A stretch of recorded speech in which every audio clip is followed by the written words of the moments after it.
Hello， 大家好，今天我来商场买盲盒啦。这人也太多了吧，想带你们一饱眼福。这也太好看了吧，各种各样的，还有好多我都没见过的呢。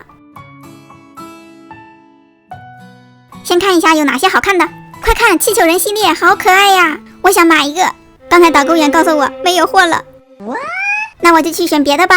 真的好多可爱的娃娃呀！哇，真的都太漂亮了！我已经买完盲盒从店里出来啦，不过在商场门口又发现了一个机器商店，居然有我特别想要的气球人系列耶！于是我果断购买了一个。哇，终于拿到了，好高兴呀！我回来啦！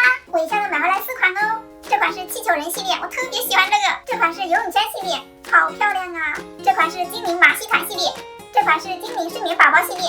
我现在开这个气球人系列，我最喜欢这个了，它们真的都特别的好看。我特别想要这个小甜心，保佑保佑！嘿，摸一下，好像摸不出来耶。嘿，是个戴耳机的摇滚，这个好划算啊！还有一个小的，超级萌的。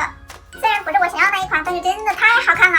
现在我们来开这个精灵马戏团的，我特别想要这个小丑，特别漂亮。希望这次我能抽中我想要的。嘿，开给你们看，不是的，哇，这个好漂亮啊！小白马。这3个袋子里面，我不知道为什么只有这2个里头有东西，这个没有。这个是安在头上的，这个是它的底座。它这个卡片上，这个手里面拿了还有个东西，但是我这已经没有了。现在我们来开这个精灵睡眠宝宝，我希望抽到这个热可可宝宝。嘿，你们猜我看到了什么？猫头鹰，这个也太好看了吧！他手里拿的还有一个捕梦网，好漂亮呀，简直太爱了。这个和我想要的是挨着的，不错不错。最后一个游泳圈系列，我想要封面款，这个超可爱的。嘿，是个绿头的，哇，不过好好看啊，真的太精致了。它的头是可以扭动的哟。我把它们4个放在一起来给你们欣赏一下。虽然我想要的一个都没拆出来，但它们真的都太可爱了，好想把它手里放个东西呀！爱了爱了！你们还想看面面拆什么盲盒？记得在评论下面留言哦。喜欢面面视频的